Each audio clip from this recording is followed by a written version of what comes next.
Hai!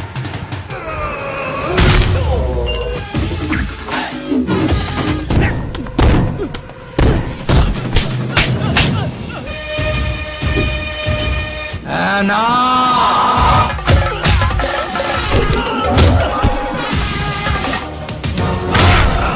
Kau masih kecil, belum tahu apa-apa!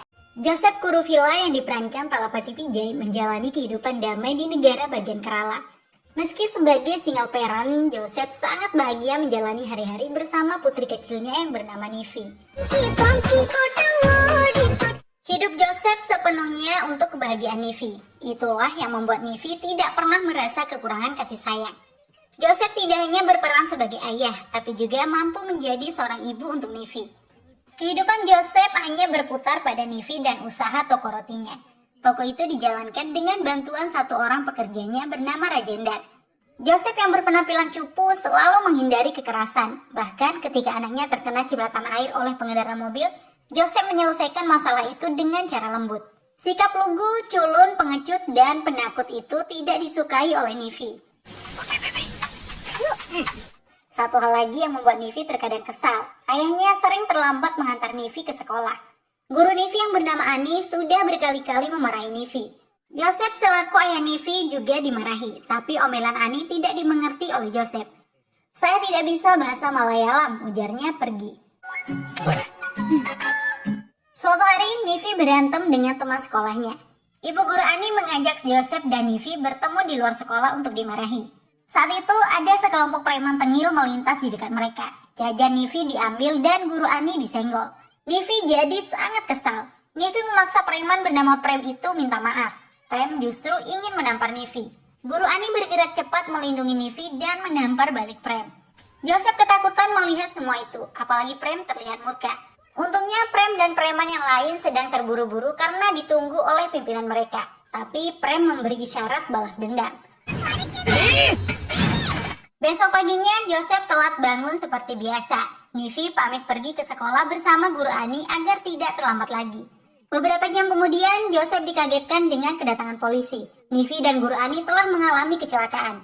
Joseph panik setengah mati. Dia bergegas pergi ke rumah sakit. Joseph memarahi guru Ani. Syukurnya Nivi tidak mengalami cedera serius karena dilindungi gurunya.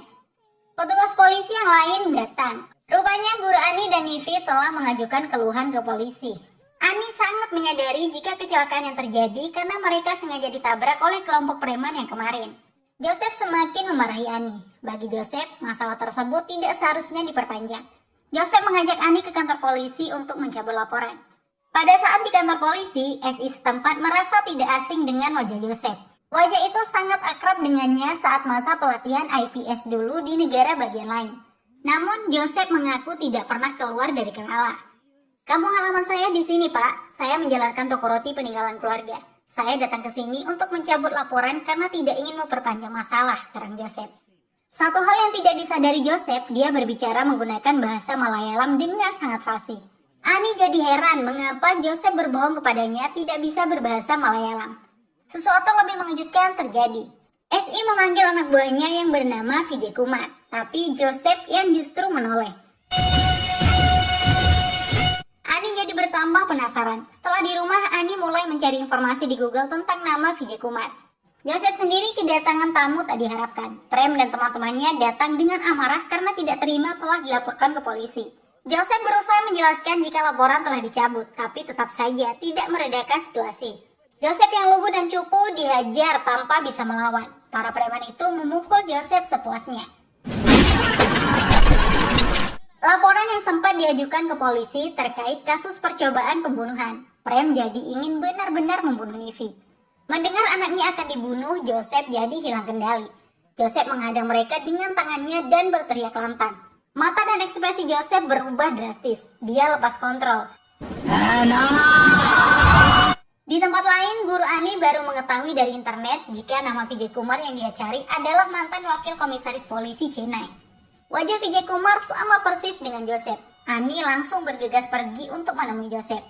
Sementara Joseph berusaha mengendalikan diri lagi. Dia minta maaf karena sempat teriak. Tapi Prem justru kembali meminta temannya untuk mencari Nivi. Joseph jadi habis kesabaran dan... Satu pukulan Joseph membuat Prem langsung ambruk. Joseph yang cupu menunjukkan karakter aslinya, karena sesungguhnya dia adalah Vijay Kumar.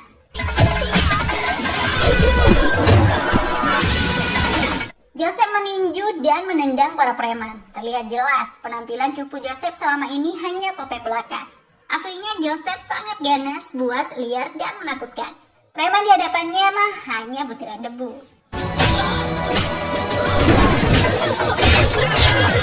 Aksi Joseph dilihat oleh guru Ani yang baru tiba. Ani hanya bisa terpana melihat Joseph yang dianggap penakut ternyata orang yang menakutkan. Tapi Joseph tidak ingin pura-pura cupu lagi. Joseph tetap mengajar preman di hadapan Ani. Setelah semua musuh pergi, Joseph dan Rajendra terpaksa menceritakan kehidupan mereka sebelum datang ke Kerala. Beberapa tahun lalu, DSP Vijay Kumar adalah wakil komisaris polisi kota Chennai yang jujur. Dia sangat ditakuti penjahat kelas teri hingga kelas kakap. Sedangkan Rajendra merupakan anak buah sekaligus supir Vijay. Dalam menegakkan kebenaran dan keadilan, Vijay tidak pernah pandang bulu. Contohnya saja ketika anak buah menteri menjadikan sekolah sebagai tempat mabuk-mabukan. Mereka bisa mengolok polisi, tapi jangan coba-coba bertingkah petantang-petenteng dengan Vijay. Para preman itu dijadikan layaknya siswa oleh Vijay Kumar.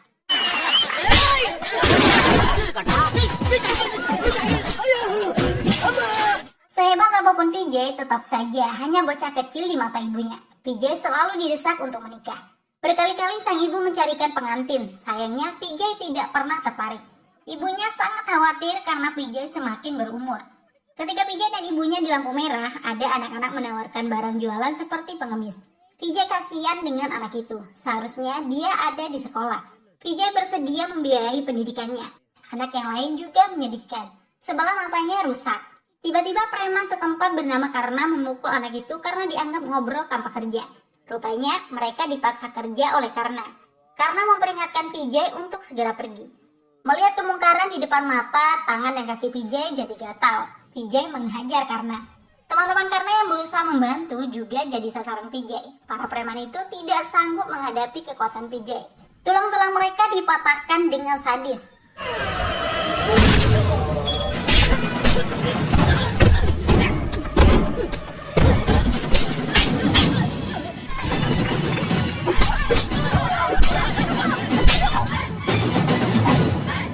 Setelah dibuat babak belur, Vijay membawa para preman ke rumah sakit untuk diobati. Mereka dirawat oleh mahasiswi kedokteran yang sedang magang bernama Mitra yang diperankan Samantha. Mitra marah kepada polisi karena tega memukul para pasien dengan begitu kejam. Vijay dimarahi habis-habisan. Menurut Vijay, tindakannya tidak salah. Para preman itu layak mendapatkan hukuman yang jauh lebih kejam. Mereka telah membuat puluhan anak cacat untuk dijadikan pengemis. Mendengar penjelasan itu, Mitra mendukung tindakan Vijay. Mitra juga terpesona dengan kebaikan hati Vijay kepada anak-anak malang itu. Sepertinya Mitra mulai jatuh cinta. Vijay diajak bertemu setelah Mitra pulang dari rumah sakit. Vijay dan Mitra berkenalan lebih dekat di malam itu. Tidak malu-malu, Mitra berbicara jujur tentang perasaannya yang sudah mencintai Vijay dalam waktu singkat. Vijay jadi senyum-senyum bahagia. Sejak saat itu, Vijay dan Mitra menjadi dekat. Mitra juga diperkenalkan kepada ibu Vijay. Sosok Mitra sangat disukai oleh ibu Vijay. Tanpa pacaran lama-lama, mereka sepakat merencanakan pernikahan.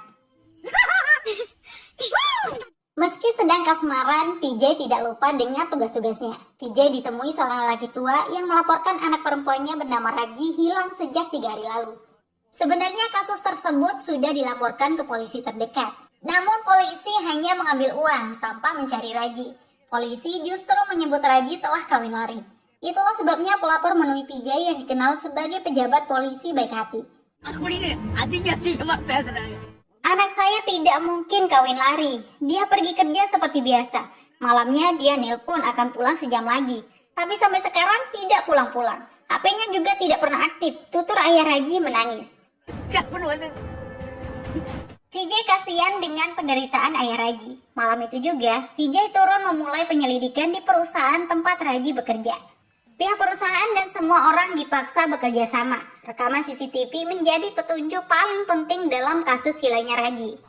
Setelah melakukan penyelidikan mendalam selama 10 jam, Vijay bisa memastikan jika Raji diculik oleh mobil Audi warna merah. Mobil itu terekam CCTV melaju kencang pada waktu hilangnya Raji. Rupanya polisi terlambat bergerak. Pagi-pagi tubuh Raji ditemukan warga dalam kondisi mengenaskan. Raji dibawa ke rumah sakit. Ayah Raji sangat sedih melihat kondisi anak perempuannya yang tengah sekarat itu.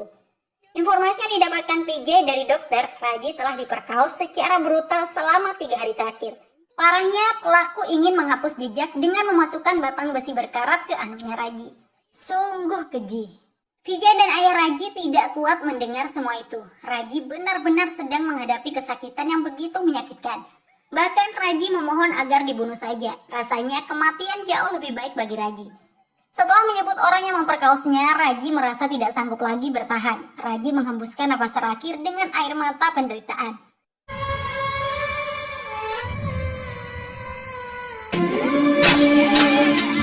Ayah Raji begitu berduka ditinggalkan putri kesayangannya. Ayah Raji memohon kepada Vijay agar memberikan keadilan. Vijay pasti akan melakukan itu, apalagi pelaku sudah diketahui. Beberapa hari kemudian, Vijay mendatangi rumah Menteri Tenaga Kerja Panama Malai untuk melakukan penangkapan. Rupanya pelaku dalam kasus Raji adalah Ashwin, yang merupakan putra menteri. Menteri Panama Malai heran dengan surat penangkapan untuk anaknya, mengingat Ashwin sendiri hilang sejak 3 hari lalu. Anak buah menteri sudah mencari Ashwin ke berbagai tempat, namun belum bisa ditemukan. Silakan lakukan tugas Anda sebagai polisi, tangkap dan penjarakan anak saya. Tapi sebagai ayah, saya juga tahu apa yang harus saya lakukan, ujar menteri. Vijay meninggalkan rumah menteri tanpa hasil. Vijay dan supirnya, Rajendar, ngobrol-ngobrol di atas sebuah jembatan. Rajendar menyarankan Vijay untuk tidak terlalu memikirkan hilangnya Ashwin. Kalaupun pelaku berhasil ditangkap, pengaruh menteri akan membuat Ashwin bisa bebas dalam seminggu. Hal yang ditakutkan Rajendar, Ashwin akan kembali melakukan kejahatan serupa. Apalagi media tidak pernah serius menyoroti kasus seperti itu. Paling-paling berita pemerkosaan dibicarakan hanya dalam 2 hari saja. Itulah sebabnya pemerkosaan semakin merajalela di India. Data yang diketahui Rajendar, tahun lalu saja ada 33.000 kasus pemerkosaan yang dilaporkan. Itu artinya setiap hari ada sekitar 93 wanita jadi korban. Belum lagi jika dihitung dengan kasus yang tidak dilaporkan, jumlahnya pasti jauh lebih banyak. Itulah keadaan kita saat ini, Pak. Andaikan saya orang biasa yang menangkap pelaku, saya akan siksa dia. Saya akan gantung tubuhnya di bawah jembatan ini, ujar Rajendar kesal. Vijay tersenyum mendengar supirnya itu. Vijay mempersilahkan Rajendar untuk melihat apa yang ada di bawah jembatan. Dan ternyata tubuh Ashwin sudah ada di sana. Jika Rajendar hanya sekedar bicara, Vijay telah melakukannya secara diam-diam. Kepolisian memberitahu Menteri Panama Malai jika Ashwin telah ditemukan. Ketika menteri datang, dia sangat syok melihat putra kesayangannya sudah menjadi mayat. Paman Ashwin, Ratnam, juga begitu sedih melihat keponakannya terbujur kaku secara mengenaskan. Di hadapan menteri, Vijay meminta dokter menjelaskan kondisi Ashwin. Dokter menyebut Ashwin telah dibunuh secara brutal. Sebelum meninggal, Ashwin diduga kuat telah disiksa secara keji selama 2-3 hari. Wajah Ashwin hancur dipukul batang besi. Bahkan anuknya Ashwin telah dipotong-potong oleh pelaku. Menteri Panama Malai meminta Vijay untuk segera menangkap pelaku. Orang yang telah membunuh Ashwin harus menerima kematian yang jauh lebih menyakitkan. Anda bisa menemukan pelaku pemerkosaan dalam waktu 10 jam. Saya juga memberi Anda waktu 10 jam untuk menemukan pembunuh anak saya, ujar menteri. Vijay mengingatkan menteri jika anaknya bukan orang baik. Tanpa rasa takut, Vijay memberikan kode jika dirinya adalah orang yang membunuh Ashwin. Yes, Vijay Kumara. Anda tidak bisa berbuat apa-apa, ujar Vijay.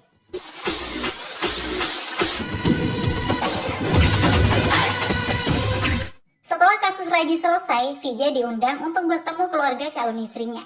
Vijay diterima dengan baik oleh keluarga Mitra. Hanya saja ayah Mitra, Rama Krishna, tidak menyukai profesi polisi karena bisa membawa bahaya. Dengan susah payah, Vijay berusaha meyakinkan Rama Krishna. Vijay tidak akan menikahi Mitra jika ayahnya tidak memberi restu. Masalah keamanan dan kebahagiaan Mitra tidak perlu dikhawatirkan.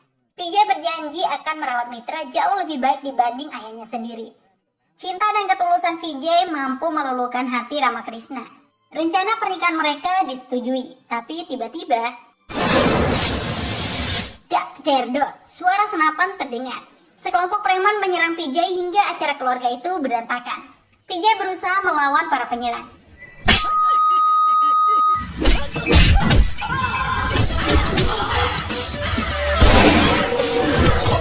Vijay terkena sabetan pisau. Mitra dan keluarganya jadi ketakutan. Ramakrishna mengajak Mitra pergi. Menikah dengan polisi seperti Vijay hanya akan membawa bahaya. Vijay ditinggalkan di lokasi.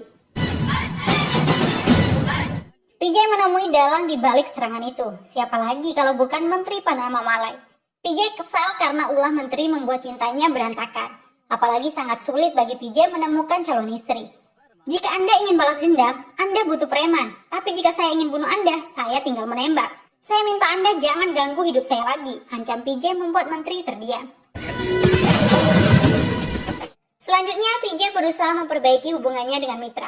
Rupanya Mitra tidak menginginkan pernikahan lagi. Mitra takut dengan keselamatan Vijay, dirinya dan keluarganya. Kamu bisa membawa keamanan untuk kota, tapi kamu hanya membawa bahaya bagi keluarga, ujar Mitra.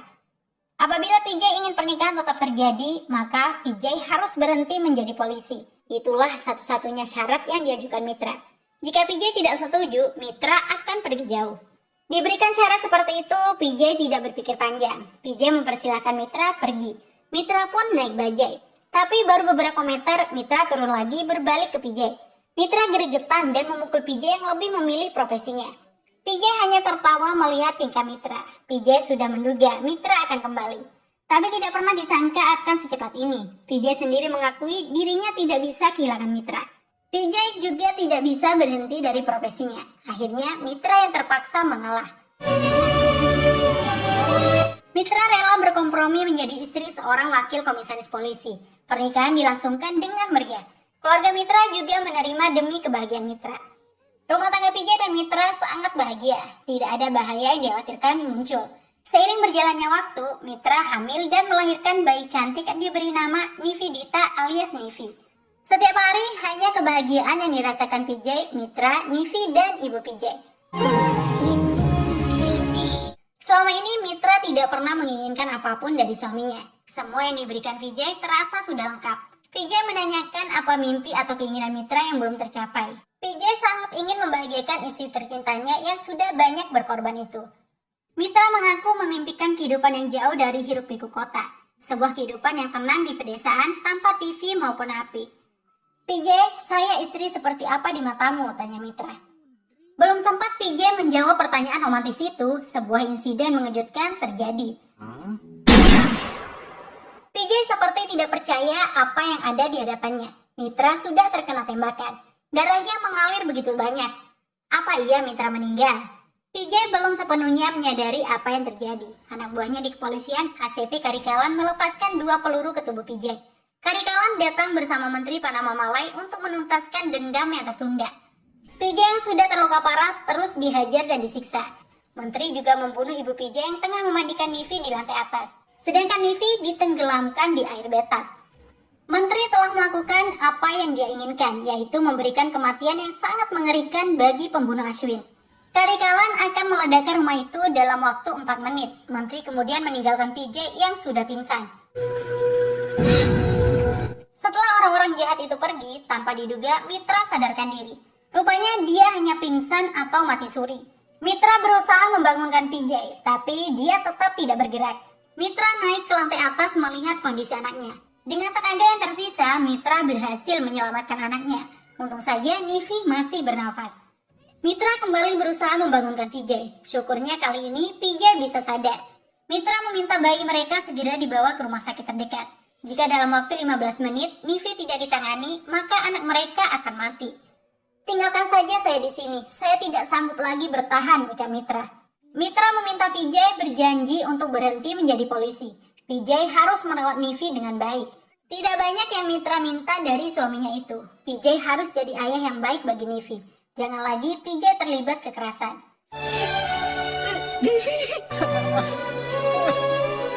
Vijay hanya bisa menangis sesenggukan. Tubuhnya masih lemah. Mitra sendiri sudah sekarat. Vijay, kamu belum jawab pertanyaan saya. Istri seperti apa saya di matamu? Tanya Mitra. Vijay memeluk erat istrinya yang baik hati itu. Bagi Vijay, Mitra sudah seperti ibu kedua. Jawaban indah Vijay mengakhiri napas Mitra. Sungguh pedih hati Vijay. Istri dan ibunya sudah meninggal.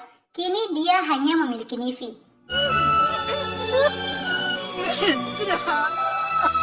Vijay pergi membawa Nivi ke rumah sakit. Setelah itu rumah Vijay meledak. PJ Kumar meninggal 5 tahun lalu. Yang ada saat ini hanya Joseph. Saya selalu berdoa agar Joseph ini bahagia, ujar Rajendar mengakhiri ceritanya. Kembali ke kehidupan saat ini, Joseph alias PJ masih berpenampilan culun. Dia tidak ingin masalahnya dengan geng Chetan berlanjut. PJ menemui Chetan untuk meminta maaf karena sempat memukul anak buahnya. Mereka mau menyakiti anak saya. Sebagai ayah, saya hilang kendali. Sekali lagi, saya minta maaf, ucap PJ.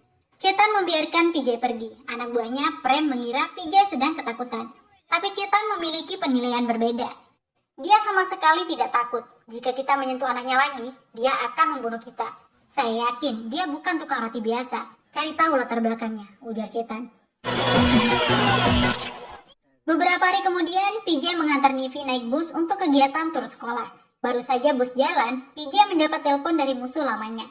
Ya, Menteri Panama Malai sudah mengetahui jika PJ Kumar masih hidup. Menteri mengancam akan membuat PJ menangis lagi, seperti 5 tahun lalu. PJ belum mengerti maksud menteri. Tiba-tiba bus sekolah mengalami kecelakaan dan jatuh ke danau.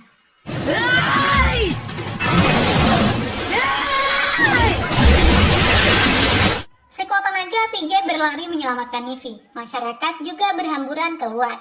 PJ bersama masyarakat berhasil menyelamatkan Nivi dan yang lain. PJ sangat shock. Bukan hanya Nivi yang hampir meninggal, tapi juga anak orang lain. Menteri menelpon lagi untuk mengolok. Kali ini PJ benar-benar sudah habis kesabaran. Selama 5 tahun, PJ bersembunyi demi memenuhi janjinya kepada istri untuk menjauhi kekerasan. Tapi Menteri Panama Malai justru datang lagi. Sudah saatnya PJ menutup bab masa lalunya. PJ siap kembali ke Tamil Nadu. Orang pertama yang diincar PJ adalah asisten komisaris Karikalan. PJ membunuh dan menggantung Karikalan di kantor polisi tempatnya bekerja. PJ sengaja membuat polisi jujur bernama Ganesha menjadi saksi pembunuhan. Komisaris polisi Cakravarti datang melihat TKP. Ganesha memberikan keterangan jika pelaku pembunuhan adalah mantan wakil komisaris PJ Kumar. Keterangan Ganesha membuat komisaris Cakravarti gregetan. Mengingat PJ Kumar sudah meninggal 5 tahun lalu. Target selanjutnya adalah Ratnam, yang merupakan adik Menteri Panama Malai. Ratnam sudah tumbuh menjadi pengusaha besar. Tapi dia pengusaha kejam. Keselamatan pekerja tidak dipedulikan asal proyeknya bisa selesai tepat waktu. Sudah banyak nyawa pekerja jadi korban karena kelalaian dan ketamakan Ratnam. PJ bergerak di malam hari mencari Ratnam yang menginap di lokasi proyek. Anak buah Ratnam yang berjaga dilumpuhkan terlebih dahulu. Setelah itu barulah PJ menyiksa Ratnam. PJ membalas kematian istri dan ibunya. Ratnam ditendang hingga jatuh dari bangunan proyek. Kini yang tersisa tinggal Menteri Panama Malai saja. Menteri memberitahu komisaris jika pelaku pembunuhan adalah PJ Kumar. Komisaris tetap tidak percaya ada orang yang sudah meninggal bisa menjadi pelaku. Pihaknya saat ini masih melakukan penyelidikan. Menteri tidak ingin menjadi target PJ berikutnya. Menteri memerintahkan anak buahnya untuk mencari PJ. Hebatnya PJ menyadari sedang diincar Menteri. PJ berencana membuat dirinya tertangkap agar bisa bertemu Menteri Panama Malai secara langsung. Rencana PJ berjalan mulus 100%. Anak buah Menteri menangkap Rajendar terlebih dahulu, barulah menangkap PJ.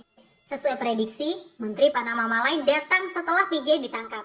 Menteri merasa sudah di atas angin. PJ menertawakan kebodohan Menteri. Saya tidak ditangkap oleh anak buah Anda, justru Anda yang masuk dalam jebakan saya, ujar PJ tertawa. Tangan dan tubuh PJ sudah diikat. Tapi PJ orang hebat. Dia mampu membunuh semua anak buah menteri meski dalam kondisi terikat.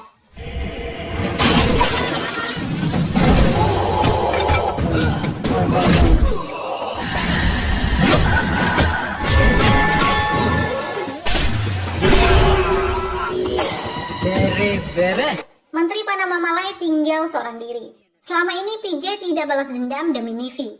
PJ ingin menjadi ayah yang baik bagi anaknya.